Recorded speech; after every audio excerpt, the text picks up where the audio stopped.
Hello and welcome to the Dacia2 Explorers YouTube channel. My name's Adam and I'm one of the Dacia2 Explorers. In these videos you'll see myself and other explorers driving green lanes, commonly known as the hobby of green laning. Some of these lanes can be easy, some can be incredibly difficult if not dangerous, but all offer a beautiful feeling of escapism. If you have any doubt about the green lane you're driving, get out and walk the lane first, making a mental note of places to turn around if needed and thinking about strategies to overcome difficult sections, because reversing after a failed attempt to get along the lane can be incredibly difficult and very risky.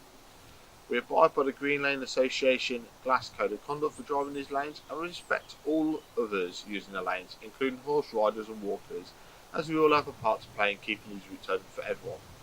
If you're thinking of green laning yourself, please consider joining the Green Lane Association to help fight to keep these lanes open and to help you understand more about this hobby. They also have a Trailwise 2 website which will significantly aid in your planning. Please don't forget to like and subscribe to the YouTube channel to get updates on new videos and check out our previous massive video collection. For more information head to the website www.dacia2explorers.co.uk, and finally, thanks for watching, stay safe and enjoy your trips.